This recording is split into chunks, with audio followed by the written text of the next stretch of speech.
Well, hello, everyone, and welcome to Doing Business in Bentonville. I'm Andy Wilson, and I'm so glad to be back with you this year, and Happy New Year to all of our viewers. We're so proud of all that you do, and you've just made last year a great year for doing business in Bentonville, and just thousands of views around the world, and we're adding to our list of countries. We're still over in 100 countries, about 2,000 views a day. So keep that up. Thank you very much. Okay, we're going to get straight into it today. We're really excited. I've got two wonderful friends that are here today as my guests, and actually they're hosts for DBB, and I was able to get them in before they get so busy. And so let's just do this. So I'm going to introduce Deanah Baker. Welcome. Thank you. Thank you. Happy to be here. It's so good to see you. Thank you. Happy New Year to you. I started to say, how long can we say Happy New Year? Well, I'm not going to say it anymore since after we've done it once. Okay. Scott Benedict, welcome. Thank you, Andy. I'm excited to be here. Happy New Year to you. The same to you. And I'm excited to be a guest rather than a host. I know. This is a little less pressure, I think. Well, let me tell you, there's a lot of pressure on me because I have two hosts sitting across from me, and I'm not used to that at all. I'm used to leading. I don't know how far I will lead on this, but we're going to have a fun. Here's what we're going to do today. You're going to really enjoy this. We're going to talk about retail trends for 2026.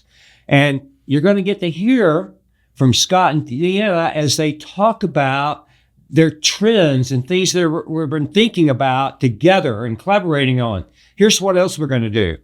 We're going to have a part 2 to this, because then we're going to get in depth by retailer, Amazon, Walmart, Kroger, and others. So you want to make sure you watch part 2 of this, because we're going to have even the deeper conversations on some things that we're really thinking about what could happen with the retailers in 2026. But I want to begin with an article that Chris Walton with OmniTalk. He's an expert. I really recommend his podcast, and I recommend his writing. If you don't follow him, check him out, because it's really done well. So here's what he says. It caught my attention and really gave me the idea to get all of us together and talk about this. But he says, in my now almost 30 years of retailing, he says, yes, I'm getting old. Well, we will not go there, okay? We'll just move right along. He said, this is what he says.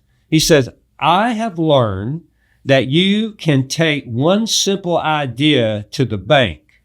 He says, by the time a behavior shift becomes obvious to everyone, it's too late to catch up. Isn't that a great example of what's taking place in retail? Indeed. I mean, that's really what's happening, is that when we all got here this morning, every one of us began to talk about yesterday's news and how much news in retail took place in one day, yesterday. Yes. And we'll talk about that. But that's what he says. He said it's obvious is that, it's changed so quickly. And all of us that are in retail, no matter what we do, we have to stay current. That's one of the reasons we're doing this podcast today, because we're going to talk about these trends, and we want you to really grab a hold of these trends and think about them, and then how does that impact your business? So we'll talk about that. But he goes on, he says, the infrastructure investments, the technology platform, the loyalty programs, the consumer data, all takes years to build. You can't flip a switch and suddenly compete with Walmart's fulfillment network or Amazon's delivery infrastructure. Mm-hmm. You get behind. So if I'm a retailer today, Scott and Deanna, and I've read this, and plus I know what's happening. You see it at the speed today of change. Yes. You all know, Scott, Deanna, and myself, we're all former Walmart. And we know the most consistent thing at Walmart was change. Right. Indeed. Sam taught us that, and he talked about it, drilled it to us, and we just woke up every day and thought about it. If you don't have that speed of change in your company, this article says it's too late. Right. And I think he's right. Right. It speaks to that healthy level of paranoia that we all need to have, right? Not to get so comfortable that you're not looking ahead and asking those questions that you may not have the answers to. Right. But if you don't challenge yourself on that, right, it's going to be fed to you. And and I think that's a great point, Deanna. And the thing is, if you have to be thinking, the thing that the CEO has to be thinking, but it's got to go all the way down to the organization. Mm-hmm. All what we used to say at Walmart, all the way to the cart pusher. I mean, it's got to get through the organization, doesn't it? Yes. If you don't have that speed of change and you're thinking about it, it's too late. Well, we're going to talk about those trends. So let's do that now. Okay. Let's get into that. So, Scott, let's begin with you, and then Deanna, let's go. And then I've got a few things, and we'll just talk about these trends that we believe that's going to be taking place in 2026. So lead us off, Scott. Please. Yeah, I think the first thing that when we were thinking about getting together and having this conversation that really occurred to me and some of the things I was reading as the calendar was flipping over into a new year is the pace at which the consumer is driving this change that we're talking about, that how a consumer has shopped in the holiday season that we're just coming out of and how they've used some AI-based tools to find products, to find solutions, and to help them in their shopping journey, I think has moved faster than a lot of us in the industry thought it would. So the consumer is adapting to tools, if anything, faster than even the fastest retailer is. And so here we are kind of chasing the consumer's needs instead of trying to anticipate and be out in front of them. And I find that kind of interesting in terms of the pace at which AI and other technology is changed how the consumer shops. Right. I think the other interesting thing is that even in difficult inflationary times, consumers looking for value, and that has certainly meant that some retailers are positioned incredibly well and others are not. Right. And we'll talk as we go along about what that means and what value looks like in different scenarios. Last thing I think that occurs to me is the role that speed plays. And Doug McMillan taught us, particularly when I was at Sam's Club and he was the CEO of Sam's Club, is about moving with speed. And that was in the context of us as merchants, but it applied in every area of the business, and the fact it applies in every area of retail. And the degree to which technology is enabling ways to serve a customer faster, hopefully better, but faster as well, enable faster decision making. Those are kind of the three things that really stood out to me as I was thinking about our conversation today and some of the trends that I'm seeing. Okay, great, Scott. Deanna, what are your thoughts? I looked at it broadly across lots of different retailers. And we know, some are doing well today and some are not. Mm-hmm. And it seems like, with talking about AI specifically, but technology more broadly, are we just going to see a wider divide between those who are doing well? And because, many of the ones who aren't have their own, a lot of them self-inflicted wounds they're dealing with. And how, when you're distracted by that, do you even think about the future and the tools you're going to need, quickly? And so I wonder about, beyond just the health of a retailer today, where's their focus, and can they actually do a leapfrog step to catch up? Right. Because there's so many variables at play. I think the script, and I keep thinking in our next segment, we're going to talk about Target, we're going to talk about Walmart, but as I mentioned, we're going to talk about other companies, all of these that where are they in the speed? And this, I think, and then your value piece is perfect. Let's talk a minute about the news is full of AI and digital transformation. We read about it every day, and by the time we finish this podcast, there'll be another headline somewhere in retail about this. Indeed, I mean, right? Yes. That's how fast it is. So, talk about Scott. Talk about agentic commerce. Yeah. Talk about that, because I know you spent some time on that. Indeed. One of the things, I grew up in the consumer electronics industry, and one of the things that we were always taught, both in a retail store as well as a merchant, is this concept of solution selling, not just selling an individual product, but looking and talking to a customer and try to understand their whole needs and recommend a solution, a group of products that solve their needs. Well, that concept of solution selling is not unique to consumer electronics. It applies across any category, any format of retail. what's interesting is that now the use of AI and agentic commerce is, instead of asking for or searching on a product, a consumer may be looking to solve a problem. I have particular dietary needs in the groceries that I'm buying. I'm trying to redo this room in my house. I'm looking for an outfit to wear to this kind of an event. All of those things are the current manifestations of this concept of solution selling that I was taught at the beginning of my career, and in the context of one category of merchandise that I think now has exploded to be much broader than that. And it's part of both the benefit and of the challenge that faces both retailers and brands is, instead of just describing your product in its technical specifications or the functions that it has, you also need to think about uses, how it might be used. And one of the interesting things that I've learned about agentic commerce is it doesn't just look at the product page for its insight on what it recommends to a shopper. You and I did a whole episode on UGC, user-generated content. That's ratings or reviews and everything like that. That's one of the inputs on what a shopping agent will recommend to someone, is not just what the retailer or the brand owner says about the product. It's what do consumers who have already bought that item say about it. And then things like, how fast will it get there? What's the shipping cost, if there is any? All those are now inputs on what agentic commerce means to a consumer. It's looking at all of those things, and it's recommending a choice to the consumer that has more inputs on it that I think both retailers and brands are quite ready for.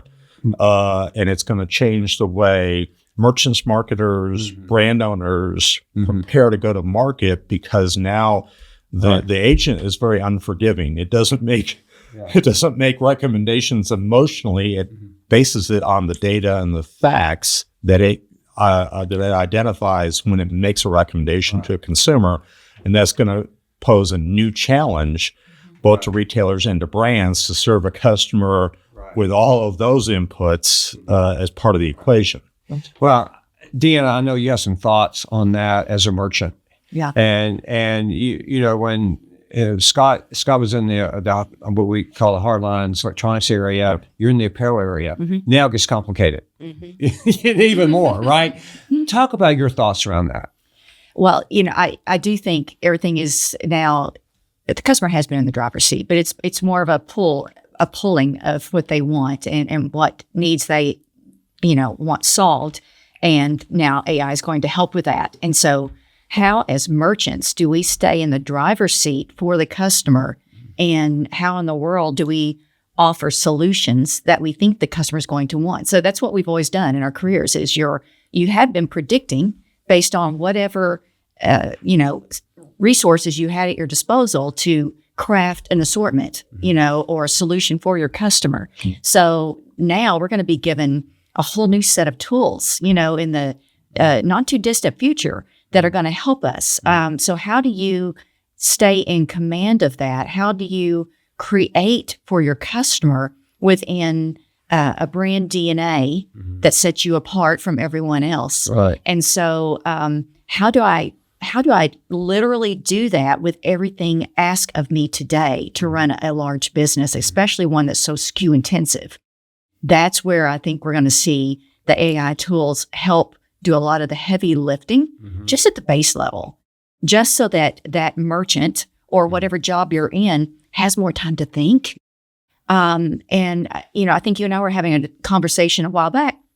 When I was a young merchant, I would estimate that I spent 90% of my time on getting ready to purchase product. Right. Just getting ready. I had to reconcile the books. Right. This was back before we were even, cross-functional. And make sure that I knew what I had to spend. And then it was like looking at the history of what sold before, creating products for the future. And then I'd kind of slap it together the last 10% of the time I had for curating for the customer. Right. So fast forward to the 2000s, we're now cross-functional. Great. I have someone to help me with planning. I have someone to help me with replenishment, product development, right? But I'm still becoming more busy and not focusing enough time on what does the customer want from me and how do I curate this brand that I'm in charge of. Fast forward to 2000, at least for my position at Walmart. Now, congratulations, you have 2 channels to manage. Everyone's super busy. So if we do this right, Andy, and a lot of it's going to be us kind of finding our way through it and a lot of test and learn, but it should be flipped on its head. How can AI and all of those tools help me and become, maybe it's not 10%, but we can dream, right? Right. And the 90% is me really intimately curating for my customer, being curious about what he or she wants and being able to deliver that with authority. And so to me, there's so many avenues we can talk about on that. But if I think big picture, that's where I would hope that we can harness this and take it. No question about it. AI and digital transformation is a trend for 2026. Oh, it's here. It's here, Andy. It's here. Yeah. It's a trend. It's going to continue. Yes. We have touched just the surface. There's so much here, but you need to all of our guests, our viewers, our listeners. It's here. It's here today. I mean, Walmart just announced the relationship with Google yesterday. You may have already read it, and what they're going to do with agentic commerce. It's going to go everywhere. It's going to be everywhere. And for the shopper to make all those decisions you're talking about, and for the merchant to make those decisions you're talking about.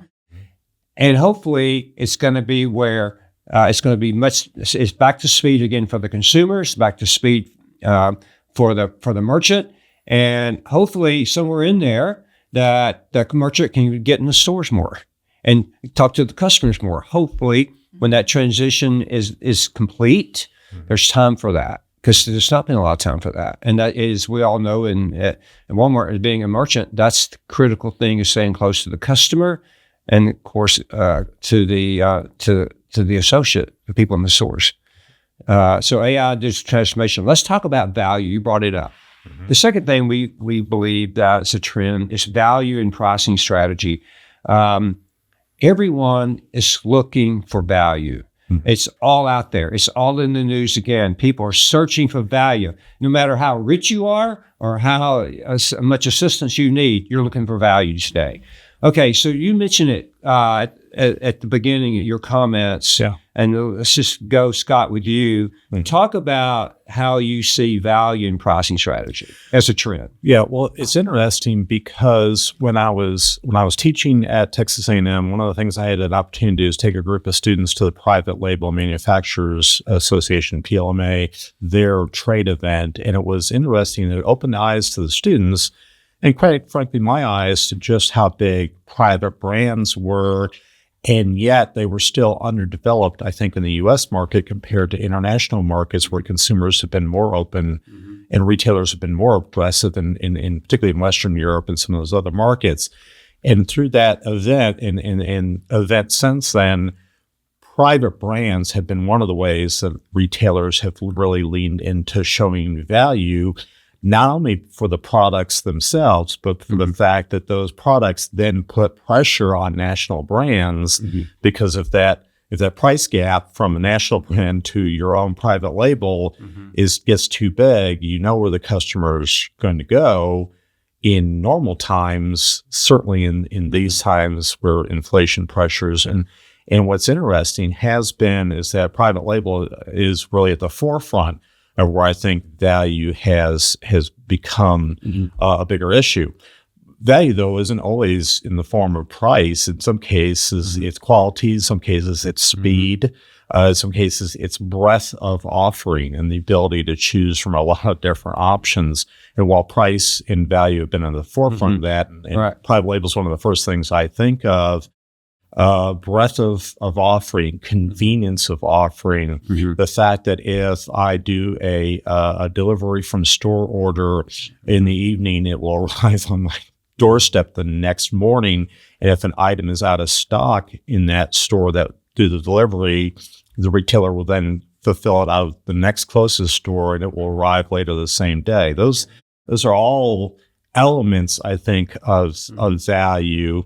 But I think that the core thing is that the customer, regardless of their income, seems to be rewarding value in all of its forms, in price, in convenience and speed, and things that make a busy consumer's life easier and easier for them to find what is they're looking for and solve problems that they have. Yeah, I think you're right. I think, and Dan, I really want to hear your thoughts on this too. But if you, as you talked about value-seeking consumers, you talked about more value for price and private label. Yeah, too. All that creates value. Everyone's on it because they know that's what the customer is demanding today. Yes. If you're not on that, you're missing it. So your thoughts, and I would love you if you have some thoughts around apparel, private label too, and talk about that.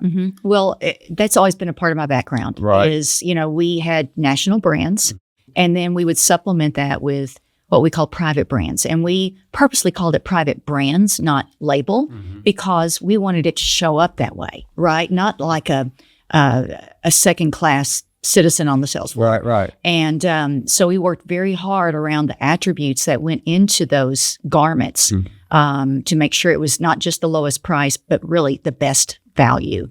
And you can only do that if you're benchmarking around national brands, right? What they can compare it to, if not that.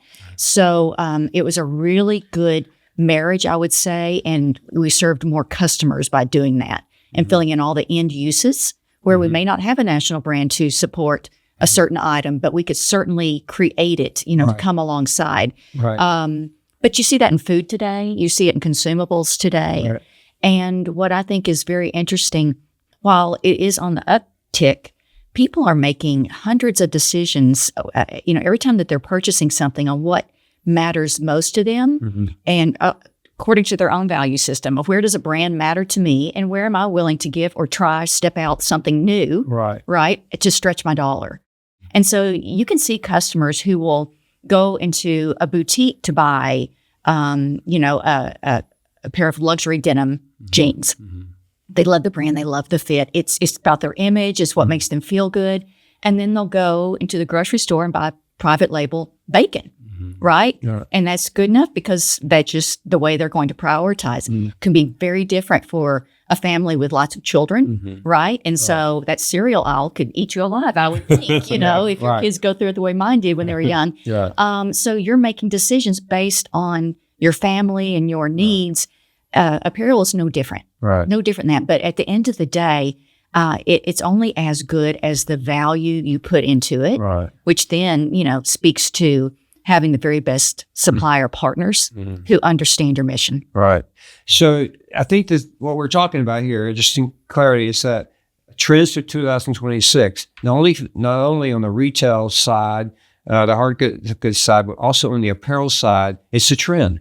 Yes. People are looking because of value. Yes. But it's value of quality today, isn't it? It's those things we talked about, so it's definitely more value for the price. Yes. That doesn't mean it's not quality. Right. Indeed. In fact, if anything, quality is more important today because of all the ways a consumer, both online and now through shopping agents, can evaluate the quality of something they don't have right in front of them, or even if they do have it right in front of them, they're using a mobile device while standing in a physical store to do it. But they have access to more information about quality, about price, about availability than they've ever had, and the shopper is absolutely in control in that scenario. Yeah. Okay, we've talked about AI and digital transformation. We talked about value and pricing strategy. Let's go to one. You mentioned it briefly, Scott, but let's talk about consumer health and wellness. That is such a trend for 2026. And, I see it already. It's just everywhere. Wonderful. I'm glad it's here. It's wonderful so talk about, lead us out, Deanna, any thoughts you have around the consumer health and wellness shift for 2026? Yeah. Well, I'm glad that people are focusing more on their health. And, I'm hearing more and reading more articles like, food is medicine. And so it's almost a mindset shift that's happening as well, with the trend leading down to the products that we sell. So I'm happy to see it because I think it puts the customer in the driver's seat. And that, like we said, that they have all the resources now to educate what works best for them. It's not a one-size-fits-all approach. So I think, as retailers, how we serve them well, we have to stay very astute at what they're telling us, whether it's supplements, whether it's food, whether it's a change in lifestyle with, all the new weight loss drugs that are helping people out in the market, that's shifting a lot of the dynamics as well. So, just personally, I'm happy to see it because people are starting to think differently and how am I going to make my health holistically better? And so, I'm thrilled to, and I find myself, apps on the phone, right? Who doesn't have some kind of an app that tracks something right now for your benefit of health? Right. Okay, Scott, as you think about this topic of consumer health and wellness shifts, what are your thoughts on that? Yeah, I'll build on Deanah's point is that, there's a better informed consumer, but what's interesting is how that has manifested itself in retail is both as brands think about packaging design, calling out things like protein content or whether it's sugar-free or not, or whatever the health element that product is intended to salute and address, that's more prominent in terms of product packaging today. At the same time, part of the work that a product detail page does online, whether that purchase ends up happening online or in a store, is it now it's not just a marketing vehicle, it's an education vehicle. It helps educate a consumer about the benefits of product A versus product B.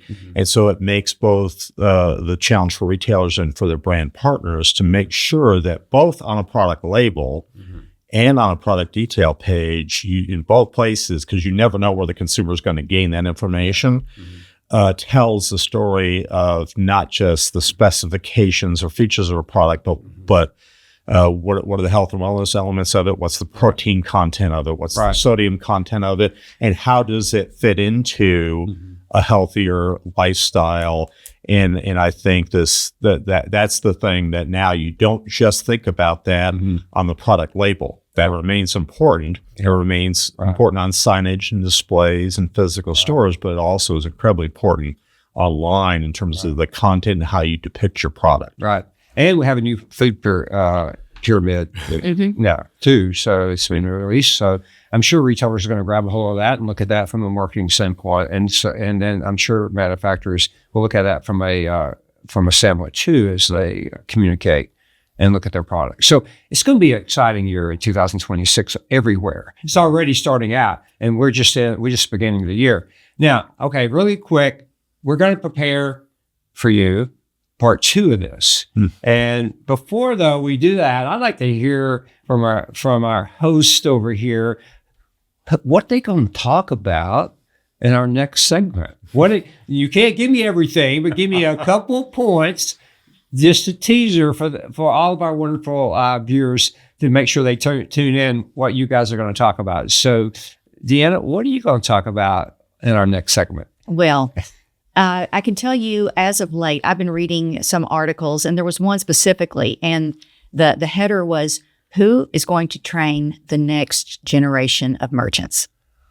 And I found that intriguing because I reading through it, and then I'm like trying to apply that to what I'm learning about AI and how roles are going to change. And fundamentally, what makes a merchant great will still make a merchant great with AI. And in fact, it should free us up to teach and train people in what matters most, to really be strategic and being an advocate for our customers. And I think that discussion includes all the disciplines at a retailer, whether you're sitting in a replenishment seat, whether you're a store manager, whatever your role, how we think about our jobs matters to me for the future because we need to educate and train and have the next generation ready to go, and they're going to train us back, right? So I'd love to have deeper conversations about that. All right. Okay. I'm excited about this conversation, Scott. I can't wait, right? Yeah. Okay. Scott, what are you thinking about? You're going to talk about? Well, first of all, I completely am an advocate for the thing she just said. But I think while we think about the next generation, we have a challenge in the current generation of leaders because in many cases, those leaders within our industry either grew up in physical retail or they grew up in digital retail. Yeah. And now, just as a consumer views that as one thing, how you lead a consumer brand or retail organization for the current leadership is changing, as well as how we train the next generation. And this is going to be a painful time for leaders who either grew up on one side of the business or another in whatever functional area it was, merchandising, logistics, marketing, whatever function it is, because now you're going to live through a transformation of our industry that in some cases will be challenging and perhaps a little bit painful. So we're going to talk a little bit about that. And I think the two things kind of go together, both how do you prepare the next generation and how do you prepare the existing leadership through this time of change?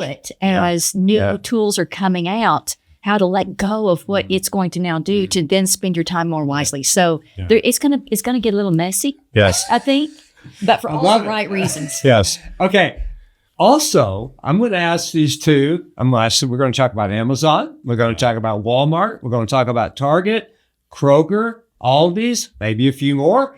But you don't want to miss this next segment 2. Thank you for hanging with us on this one, because I would tell you, it was just a great discussion. We really appreciate you being here. Scott and Deanna, thank you. Thank you. Thank you so much. I don't get this kind of time with these two wonderful people a lot. We're all usually working individually, off doing our own things, but it's great to be with both of you again today. Thank you very much. Thank you to our viewers. Thank you so much. We'll talk to you soon. Goodbye.